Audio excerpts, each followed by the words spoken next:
주만에 있는 것 같아요. 그런 많이 하셨나요? 여기 조용하시네. 이주에 듣고 책꽂이에서 돈 올 때 해가지고 왔어요?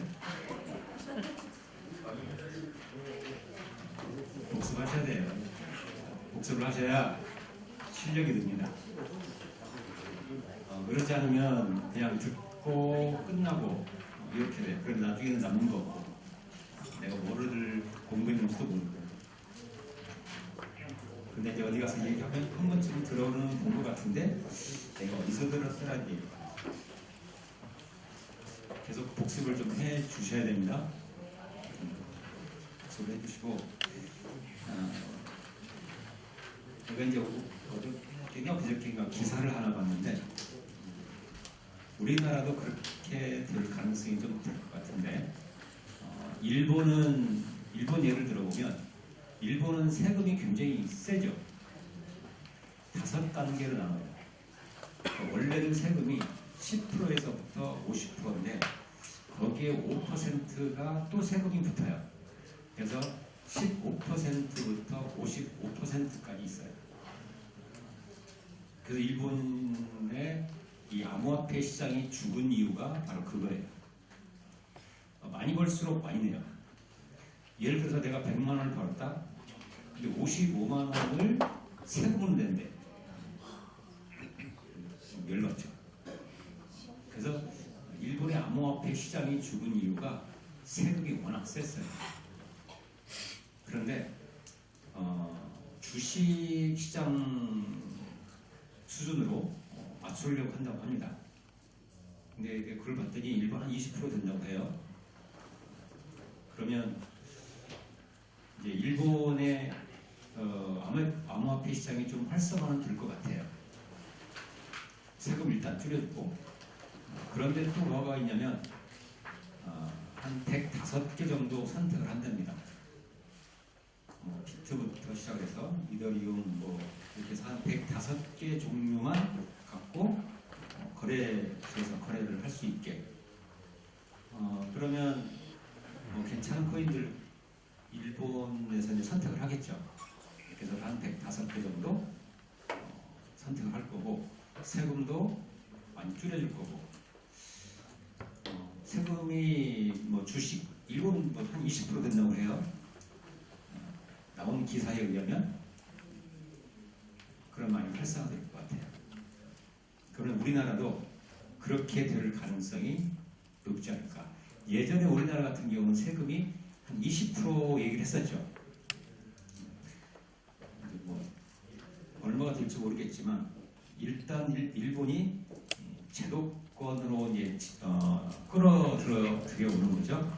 그럼 우리나라도 이제 월제도 않았을 것 같다라는 생각이 들고. 근데 이제 우리가 지금 예고된 게 27년도부터라고 돼 있죠. 근데 상황에 따라서는 땡겨질 수 있겠죠. 정부가 세금이 돈이 부족하면 일단 세금부터 손을 보잖아요. 그러면 땡겨질 수도 있고 좀 여유가 된다 그러면 27년 그게 이제 또 선거하고 맞물리니까 그게 따라 조금 유동성은 있겠지만 어찌됐든 우리나라도 이제 그렇게 가지 않을까라는 생각을 합니다. 그러니까 우리나라도 일본처럼 이렇게 몇 개 종목을 골라서 할지 어떨지는 모르겠어요.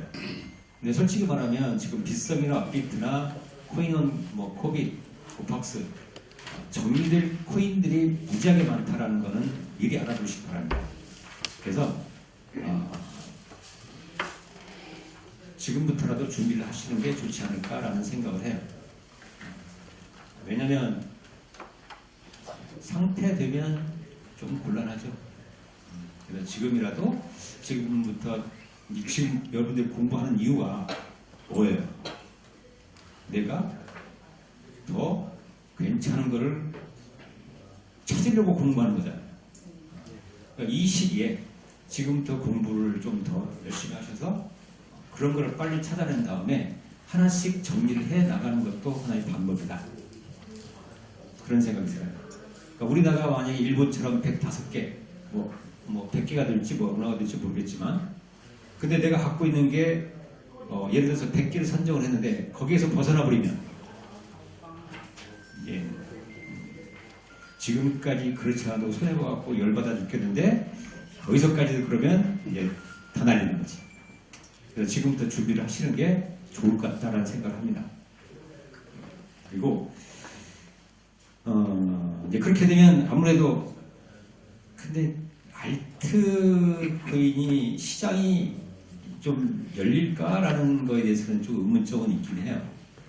자, 지금 비트가 95,000달러까지 내려갔죠. 그때 뭐 12만 달러까지 갔다가 10만 몇채에다. 근데 이게 어떻게 작용할지는 모르겠는데 이것도 의견이 좀 분분해요. 이제 하락 시장으로 진입에 나갔다라는 사람도 있고 반등을 할 수도 있다라는 말이 있는데 저는 개인적으로 비트도 이제 상승할 여력은 거의 없다. 저는 그렇게 봐요. 제가 예전에도 그랬거든요. 누가 이제 그 비트코인을 갖고 있을 때 제가 그랬어요. 그때가 아마 1억 6천 몇백이었을 때 시세 차익을 보려면 지금부터 정리를 해라. 한 경우가 있어요. 절대 올해 안에 2억은 뚫지 않는다라고 제가 얘기를 했어요. 그래서 1억 6천 정도 됐을 때 지금쯤은 팔고 갖고 있다가 가격 내려가면 다시 사라. 그러면 뭐 한 개였던 게 1점 몇 개가 더 될 수도 있으니까 그렇게 얘기를 한 적이 있는데 이제 그 타이밍이라고 저는 부른 거예요. 근데 더 내려갈 수도 있지만 근데 이제 이 비트코인의 방향은 조금 이제 하락세로 가지 않을까라는 게 제 개인적인 생각이에요. 내 말 듣고 나중에 했다가 너 때문에 내가 이런 소리 하지 마시고 제 개인적인 생각이니까 참고를 하셔라 하는 얘기예요. 그리고 그런데 분명한 거는 제가 예전부터 얘기했죠. 비트코인과 이더리움은 전혀 다른 성격의 코인이다. 그래서 가는 방향이 다르다. 이거는 논란의 여지가 없습니다. 이제 지금 제가 들어오기 전에 오늘 진도 나갈 방향을 보니까 비트코인을 좀 들어가겠더라고요. 그래서 이제 이런 말씀을 드리는 건데 지금까지 공부한 것 최대한 활용하셔서 나름대로는 결정을 해 나가는 게 좋겠다 이 생각을 합니다. 왜냐하면 여러분들이 제가 무슨 코인을 갖고 있는지 모르고 그런데 제가 말씀드리기는 좀 그렇잖아요. 그래서 일본 상황이 지금 현재 그렇고 우리나라도 이제 얼마 남지 않은 것 같아요.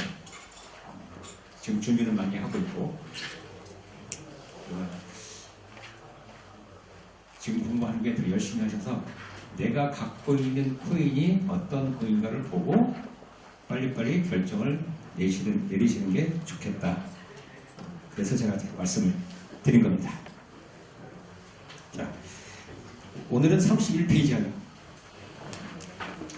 지난 시간에 30페이지까지 했고 그래서 이제 대표적인 웹 3.0 서비스 코인인데 비트코인과 이더리움 그래서 블록체인 기반 결제 그리고 스마트 그 다음에 많이 얘기했었죠. IPFS 탈저와 데이터 저장 시스템 그 다음에 DL이 있고요. 그 다음에 한계점은 이제 블록체인 기술의 높은 진입 장벽 우리가 지난번에 배웠던 거 있죠. 블록체인의 트릴리마 그게 뭐였어요? 탈중앙화, 보안, 확장성이었죠. 그러니까 이 세 개를 다 만족시키기는 어렵다. 그러려면 뭔가 하나는 소홀히 할 수밖에 없는데 이런 것들을 어떻게 극복을 하느냐 하는 거예요.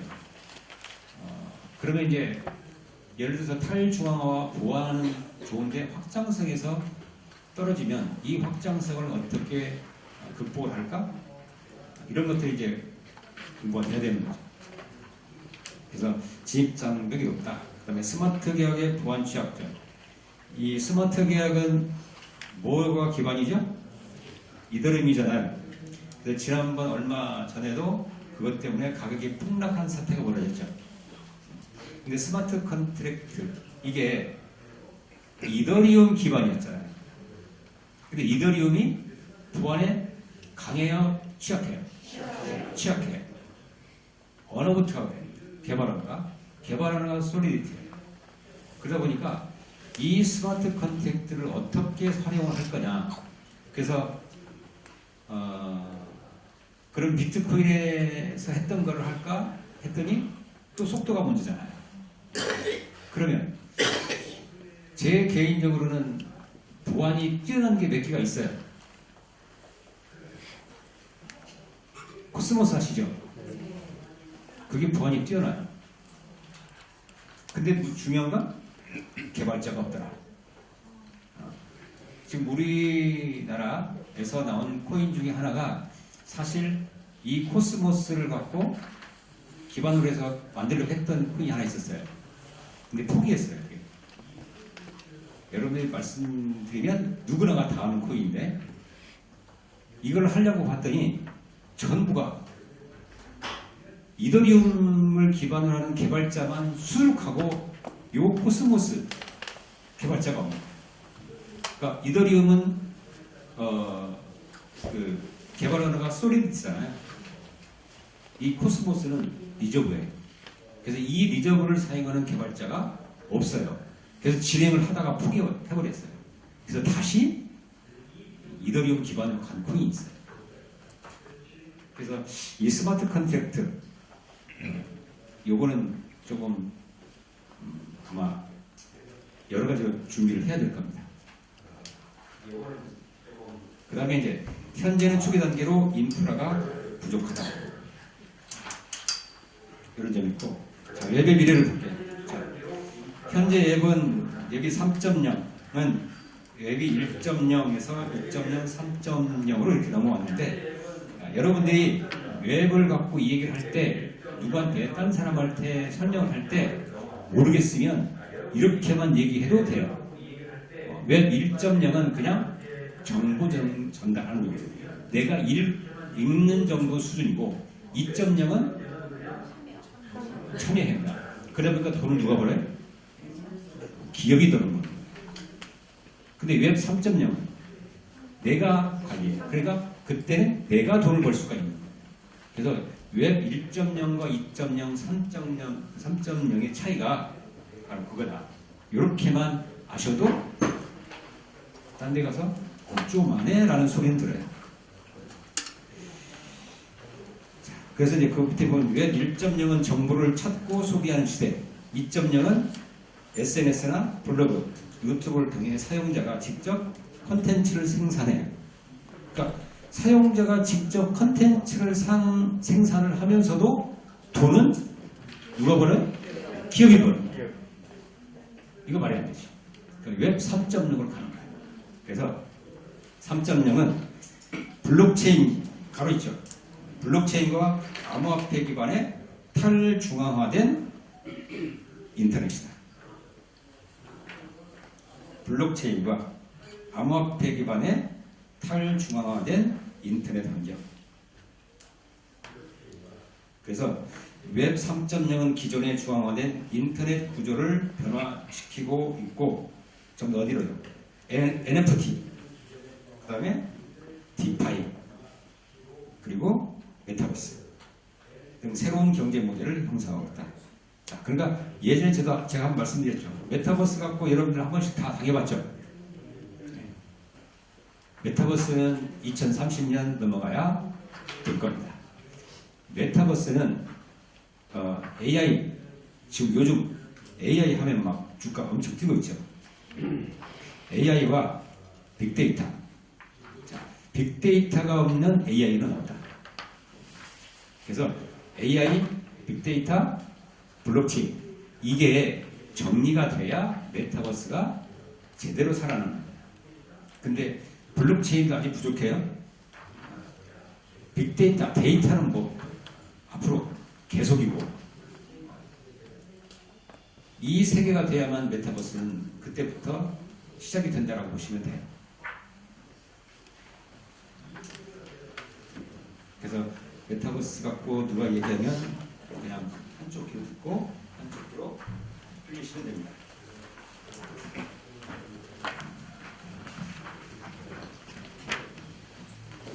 그래서 여기 다음 페이지에 보면 1.0과 2.0, 3.0을 비교를 해놨어요. 요거는 이제 따로 여러분들이 공부를 하시면 될 것 같아요. 그 다음에 이제 웹3. 웹3는 탈중앙화된 인터넷이에요.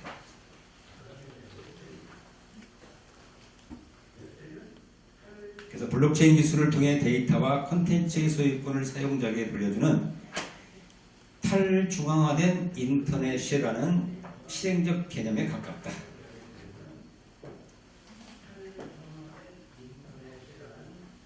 그 다음에 핵심은 웹3, 핵심은 블록체인 기술을 기반으로 해서 사용자에게 데이터의 소유권과 통제권을 가져가게 하는 거예요. 사용자가. 그래서 소유권도 통제권도 내가 갖고 있으면 돈이 된다. 내가 돈이 되는 거예요. 특징. 자, 탈중앙화. 데이터의 분산 저장. 그리고 사용자 소유권. 데이터를 내가 갖고 있죠. 내가 갖고 있으니까 내가 마음대로 통제할 수도 있어요. 그다음에 컨텐츠도 생성할 수 있고, 그리고 사용에 따른 수익을 얻을 수가 있다. 근데 지금까지는 다 이거를 기업들이 다 가져갔죠. 개방성. 플랫폼 운영에 영향을 받지 않고 데이터 검열 저항성이 높다. 내가 갖고 있으니까 내가 검열을 해서 하는 거죠. 내 마음대로 올릴 수가 있죠. 예, 그러다 보면 사회적인 문제가 일으킬 수도 있겠죠. 관련 기술. 자, 블록체인, 스마트 컨트랙트, NFT 등이 핵심 기술이다. 하여튼 블록체인과 스마트 컨트랙트, 그 다음에 NFT. 제가 분명히 말씀드리지만 NFT 언젠가는 한번 대박 칠 날이 올 겁니다. 근데 지금은 아니다. NFT 여러분 관심 많이 가져주세요. 제가 분명히 하지만 NFT는 언젠가 한번 대박 칠 날이 온다. 근데 지금은 아니다.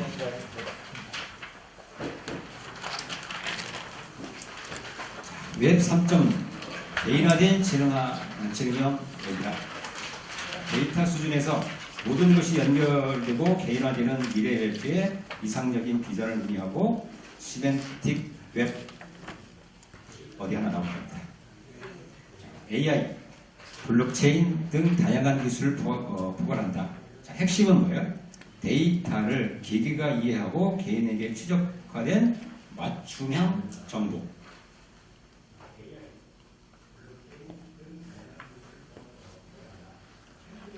맞춤형 정보를 제공하는 그 가로가 시멘틱 웹이에요. 시멘틱 웹에 기반한 차세대 인터넷의 비전이다. 근데 이 시멘틱 웹이라는 게 이게 좀 다양하게 쓰이긴 해요. 원래 문맥이나 이런 거를 파악해서 이해시키는 건데 그거는 어디에 쓰이냐에 또 달라요. 그러니까 웹을 개발할 때 쓸 때 또는 엔진을 검색할 때 또는 프로그래밍을 할 때 이때에 쓰일 때마다 시멘틱 웹은 약간의 의미는 좀 다를 수 있어요. 그 다음에 이제 특징, 지능화, 개인화에서 AI와 시멘틱 웹 기술을 통해 컴퓨터가 자연어를 이해하고 사용자에게 맞춤형 정보를 제공한다.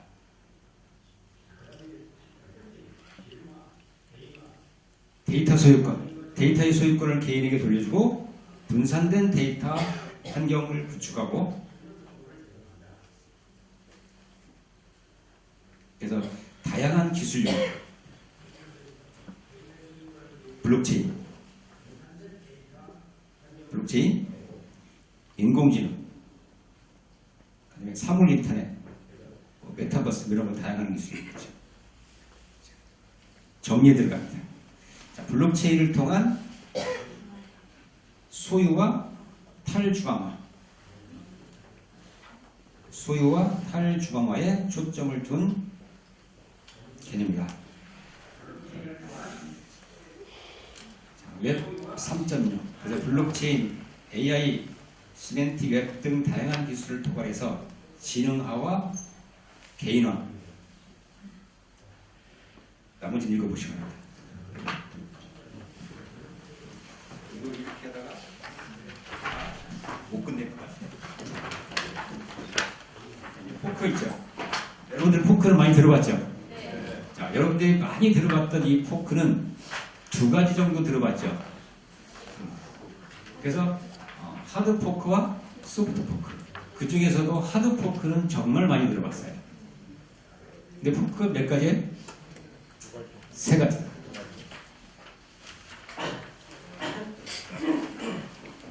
그래서 코드 포크 들어보셨어요?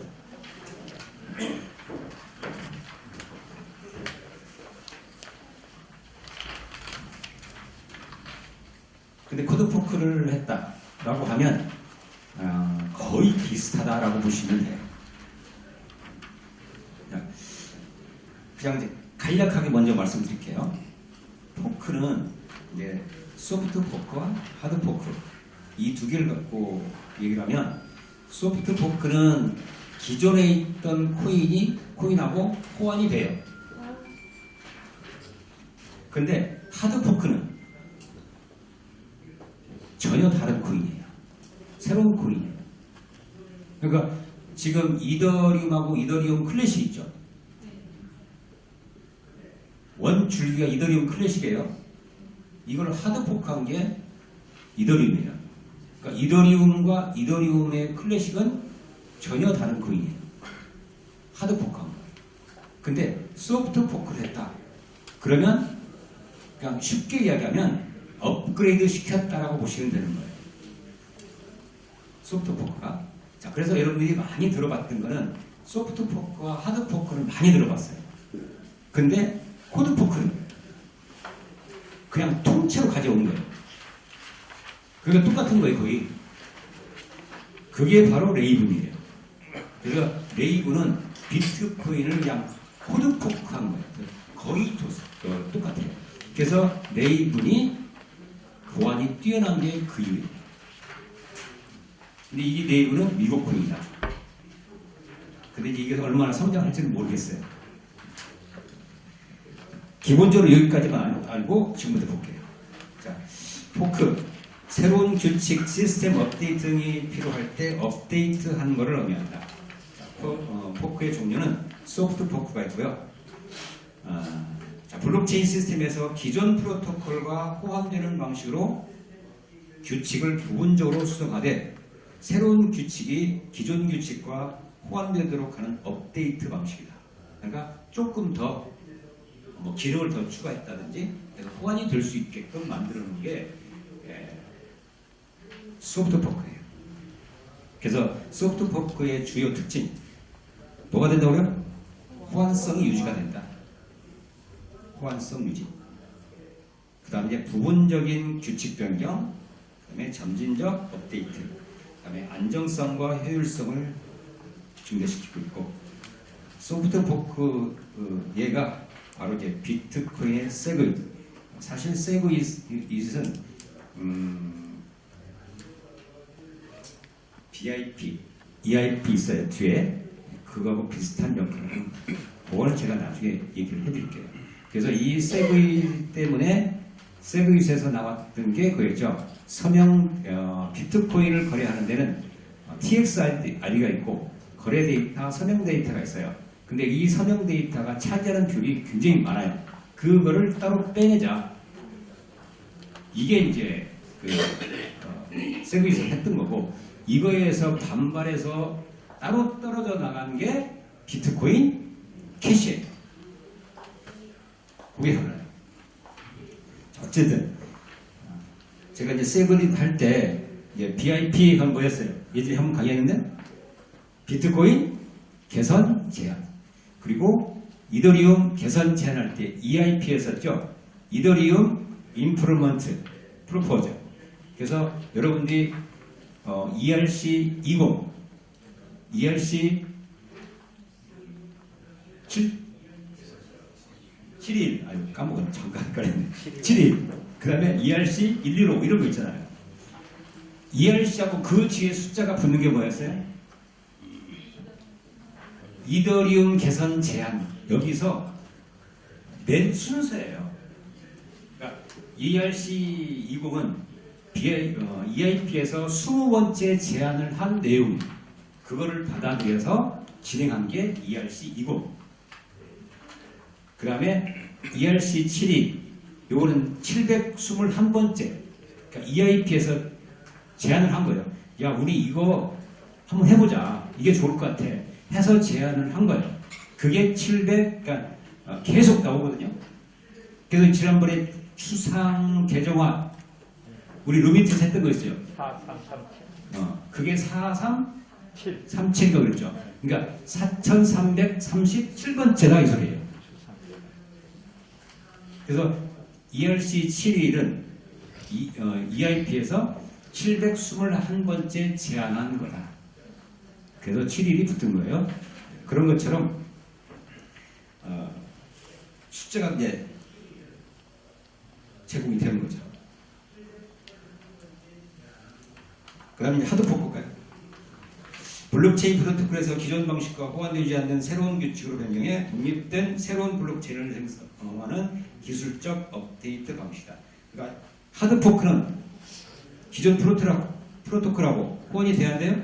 안 된다. 그래서 전혀 새로운 코인이 나오는 거예요. 암호화폐가. 그래서 즉 기존의 블록체인과 완전히 분리된 새로운 종류의 암호화폐가 만들어진 거죠.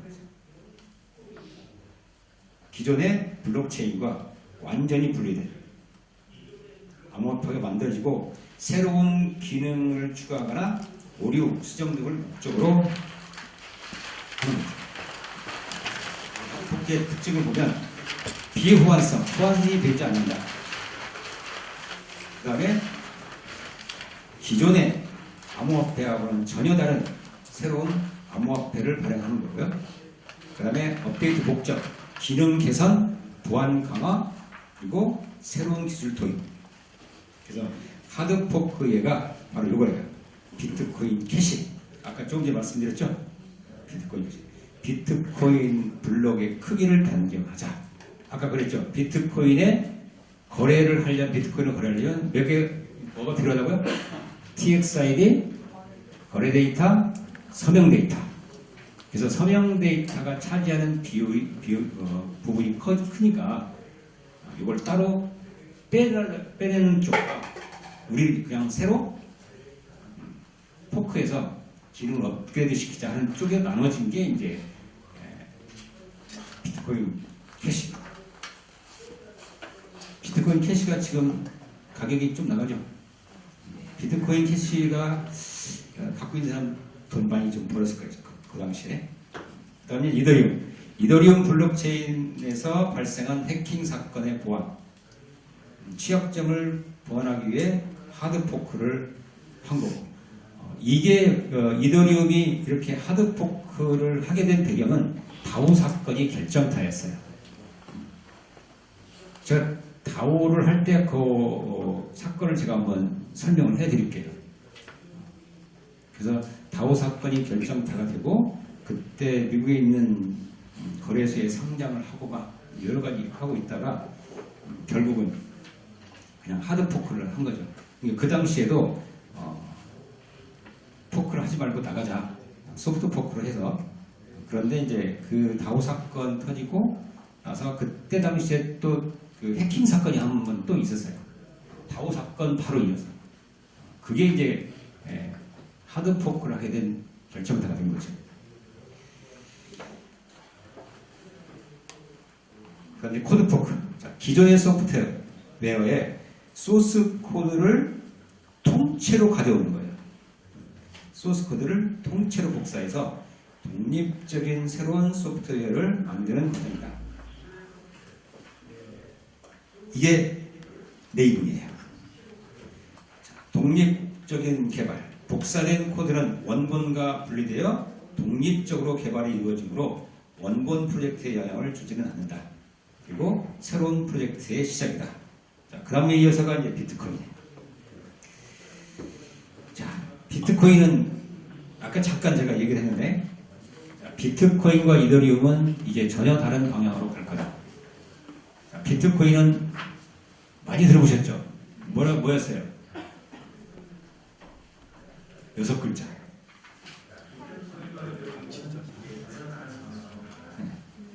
가치 저장 수단이라는 말을 참 많이 들었을 거예요. 근데 이더리움은 그런 소리 들어봤나요? 전혀 없어요. 그래서 그게 이제 뭐에서부터 차이가 나기 시작을 하냐면, 제가 조금 전에 말씀드렸죠. 전부 다 이 비트코인을 거래할 때, 그래서 제가 이걸 조금 깊게를 해봤어요. 거래를 할 때 이게 문제가 되는 것도 있었어요. 비트코인이 14년도인가 6년도인가 좀 이따 나올 겁니다. 그래서 비트코인은 사실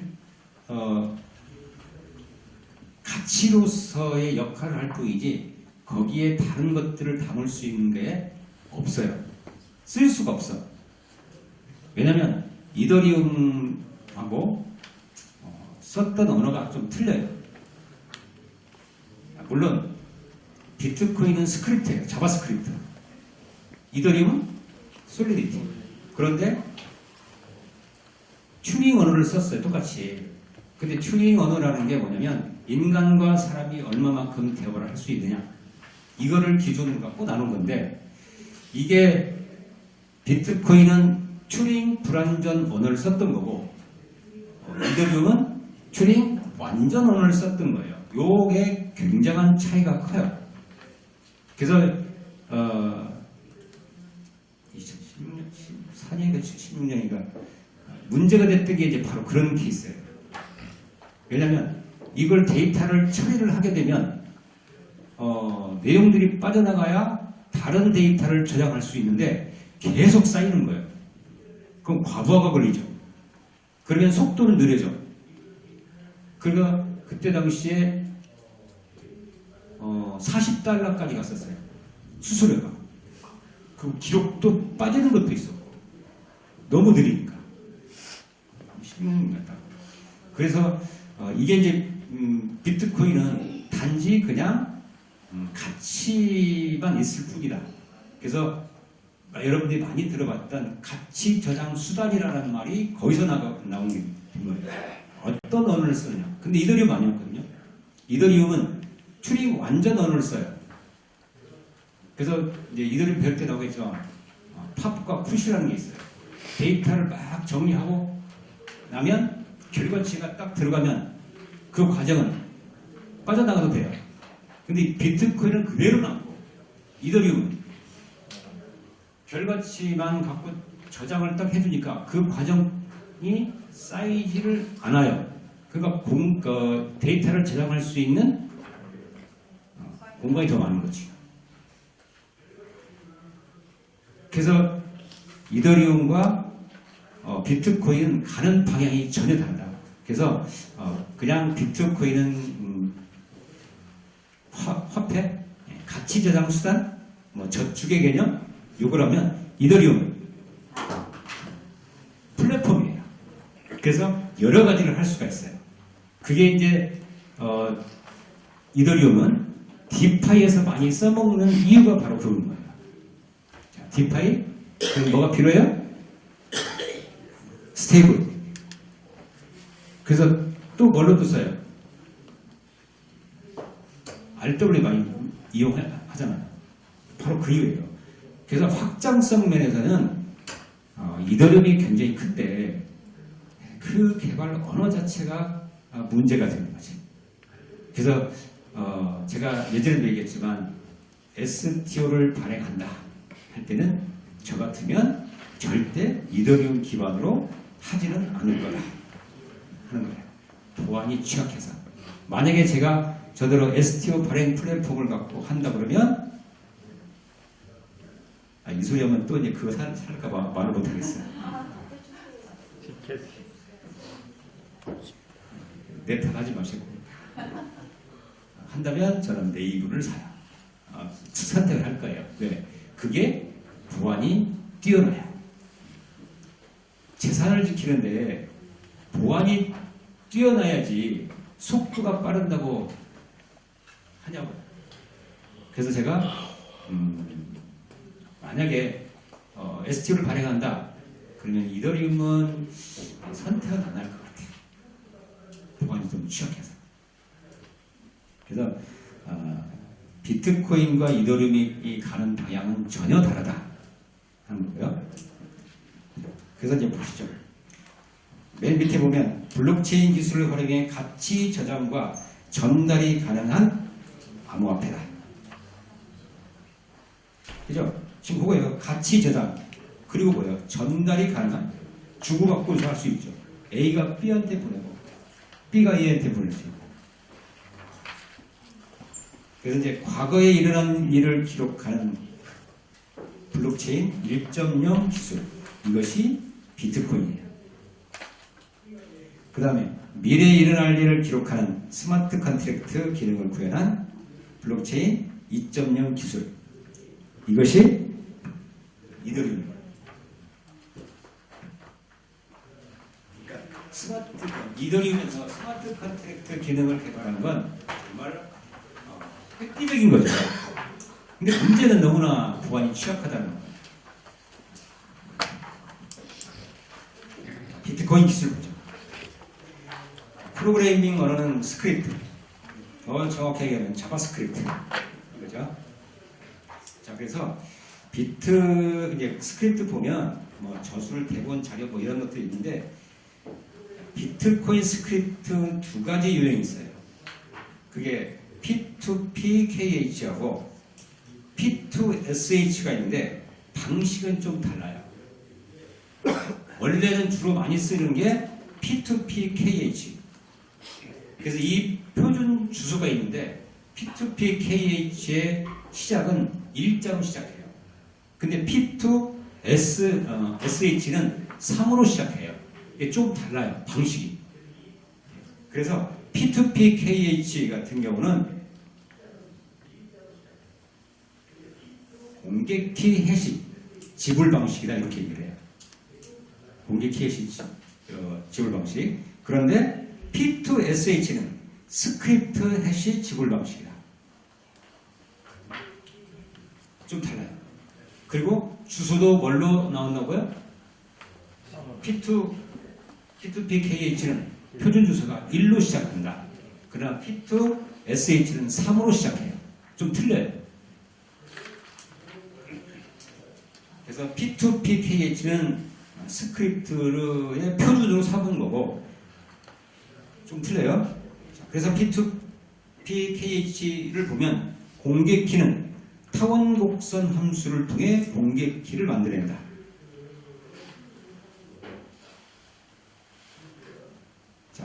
근데 P2PKH를 이용할 경우에 그러니까 공개키를 이용할 경우에요. 자, 누구한테 보내고 주고받고 할 때 공개키를 이용하는데 여기에는 락킹 스크립트가 있고 리딤 스크립트가 있어요. 자, 그런데 P2PKH를 이용할 거에 락킹 스크립트는 이 구조가 굉장히 길어요. 그래서 이걸 따로 빼냅니다. 근데 거기에 뭐가 들어있냐? 리딤 스크립트가 있어요. 그래서 락킹 스크립트는 매우 긴 구조를 가진다. 그래서 긴 구조를 따로 빼서 락킹 스크립트를 만들어 락킹 스크립트 안에 리딤 스크립트 해시 값을 넣는 방식이에요. 그래서 이런 것들은 주로 사용하는 게 주소를 생성할 때 이거는 써놓으세요. 특징 주소 생성.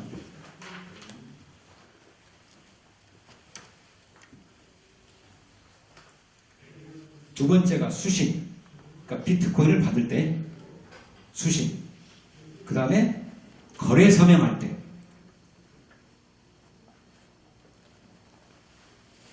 그 다음에 스크립트를 구성할 때. 이런 것들이 있고요. 자, P2SH가 있어요. 자, 이건 해시를 이용하는 거예요. 스크립트 해시 지불 방식. 자, 요거는 내가 하다 보니까 이걸 빼먹었더라고요. 받아 쓰세요.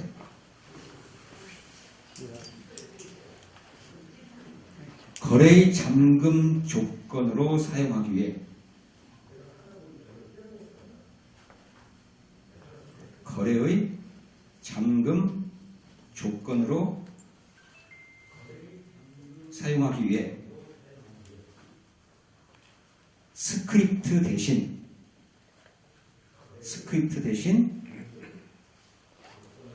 스크립트의 해시를 주소로 사용하는 거죠.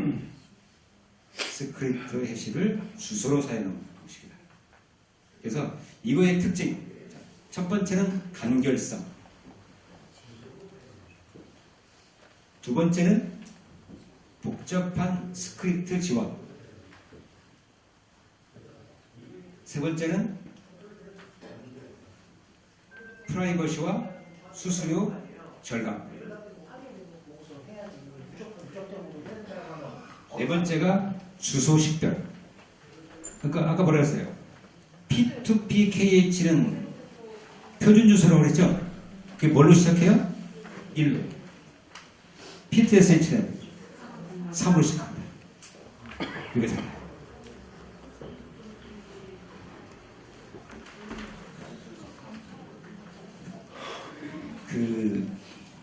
요 정도 수준이면, 요 정도를 알 정도면 전문가 수준이에요, 여러분들. 진짜 어디 가서 여러분들 복습 많이 하시라는 게 바로 그거예요.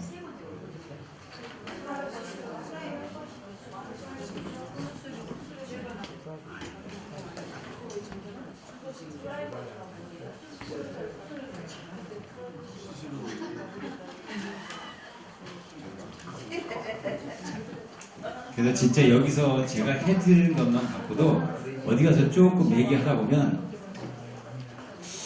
야, 이 사람 꽤나 안 해. 이 정도 소리는 다 들어요. 그래서 여러분들 함부로 못해요. 이런 거 아는 사람 별로 없어요. 내가 정말 많은 사람들을 만나봤지만 엔지니어도 모르는 경우도 있어요. 근데 여러분들 그걸 하고 있잖아요. 그러니까 공부를 해야 되겠어요? 안 해야 되겠어요? 그래서 나가서 얘기를 하다 보면 그래서 무시는 안 당해요. 사기를 치려고 해도 어리버리 해야 사기를 치죠. 그죠? 그러니까 적어도 사기는 안 당할 거다.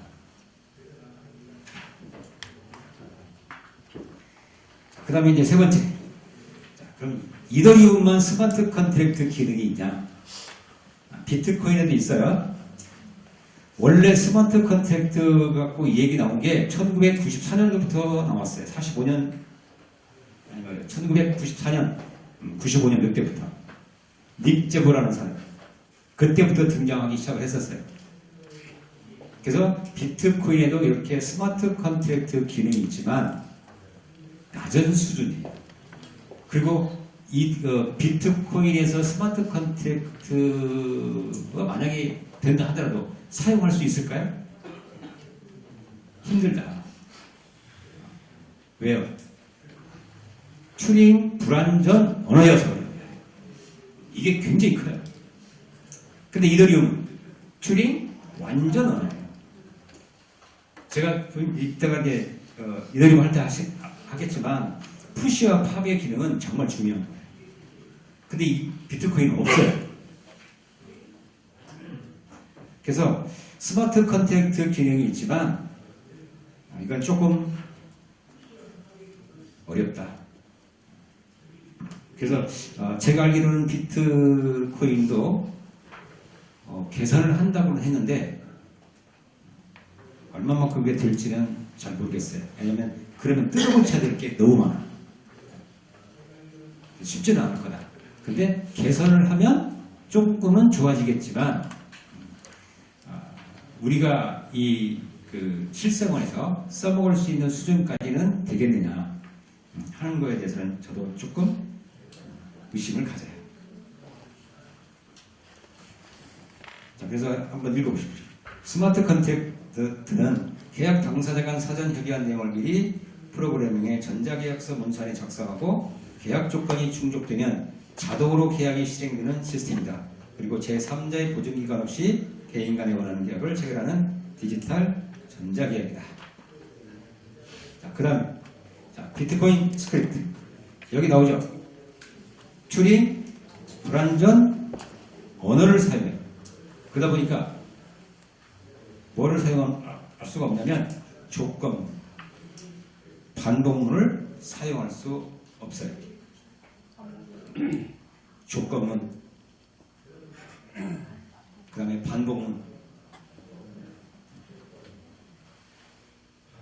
그래서 다양한 뭐를 표현할 수 없어요?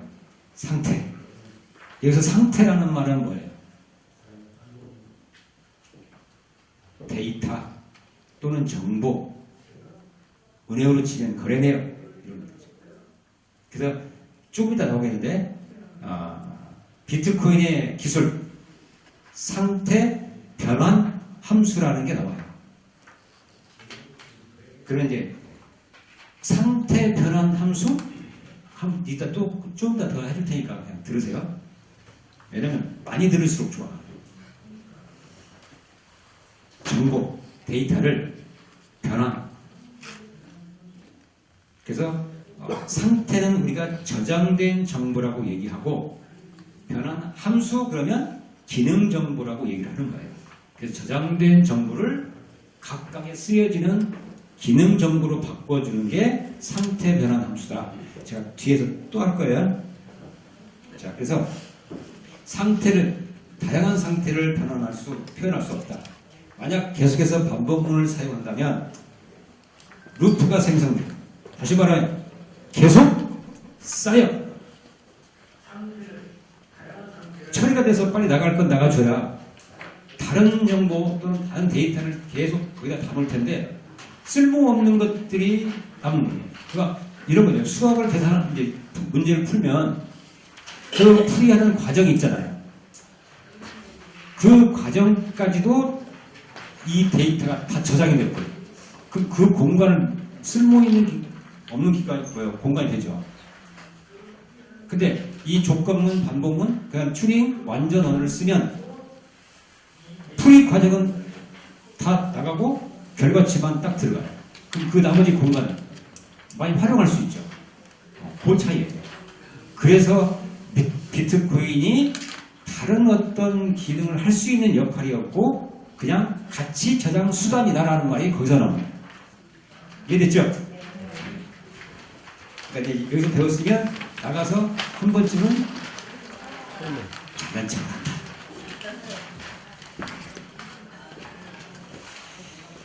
비트코인은 잔고유에 그래서 보면 루프요. 루프가 생성되어 네트워크 전체가 멈출 수가 있다. 실제로 일어났잖아요. 그죠? 그것이 계기가 돼서 비트코인 캐시가 등장하는 거예요. 따라서 비트코인은 잔고유에 다른 정보를 관리할 수 없다. 그러니까 거래 내역은 남죠. 근데 그 이외에 다른 정보는 넣을 수가 없는 거예요. 튜링 여기 나와요. 제가 아까 얘기했죠. 튜링 한번 읽어보세요.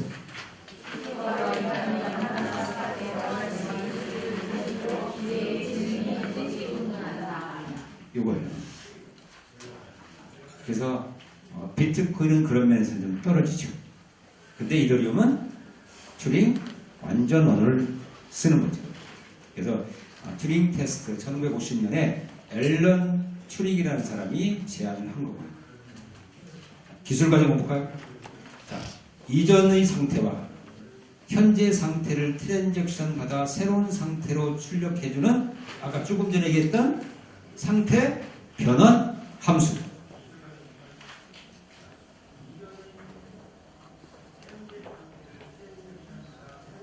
상태 변환 함수로 구성됩니다. 따라서 비트코인 트랜잭션 OP 코드 어디 내가 따로 설명해 놓은 게 있을 텐데요. 뒤에 가서 아마 있을 겁니다. OP 코드에 스크립트를 작성해 보내면 조건에 따라 실행을 한다. 그래서 제가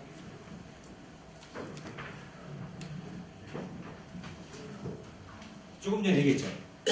상태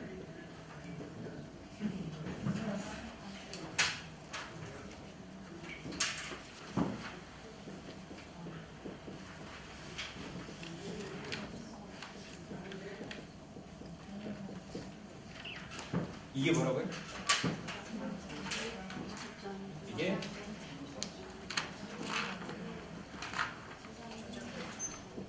이거고요. 함수가 기능 정보예요.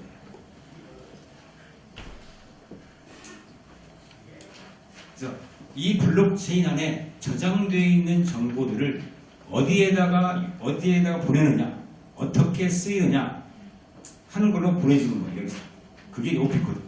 그래서 저장된 정보를 기능 정보로 바꿔주는 거다. 영어로는 state, transition, function. 어디 있죠?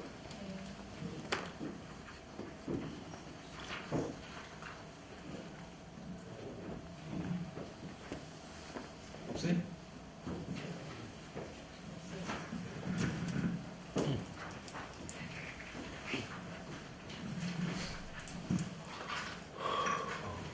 그래서 상태 변환 함수 이걸 기억해야 돼요. 그러니까 이 블록체인에서 상태라는 말이 나오면 이런 정보를 갖고 얘기하는 거예요.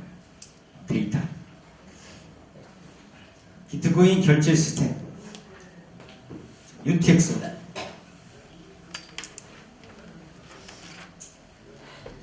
간단한 스택 기반 프로그램으로 복잡한 스크립트를 실행한다. 근데 여기서 이제 방식이 나올 거예요. 일반적인 금전거래. 그래서 이제 제가 나눠놓은 게 오프라인에서 직접 주는 방식, 그 다음에 온라인 뱅크로 주는 방식. 이걸로 나눠놨어요. 그냥 비교하기 좀 편하라고. 그래서 오프라인에서 직접 주는 방식은 비트코인과 유사해요. 똑같은 게 아니고 유사하다. 그러니까 여러분들 좀 이해하기 쉽게 하려고 이거를 비교를 해놓은 거예요. 그래서 비트코인과 유사하고. 그래서 어떻게 해요? ATM기로 입금하는 방법도 있고, 은행에서 직접 입금하는 것도 있고, 본인이 현금으로 바로 주는 방식도 있고, 그 다음에 온라인 뱅킹으로 주는 방식, 이더리움과 비슷한 거예요. 그러니까 어떻게 돼요? A 계좌에서 B 계좌로. 그럼 자, 10,000원을 지급한다, 보낸다. 그럼 A라는 계좌에서는 마이너스 많이 되고, B가 받으니까 B 쪽에서는 플러스 많이 됩니다. 우리가 그거 많이 경험해보죠? 그래서 A와 B의 계좌를 수정해 잔고를 맞추는 방식이다. 그래서 A와 B 계좌에 밸런스를 맞추는 방식. 이거예요.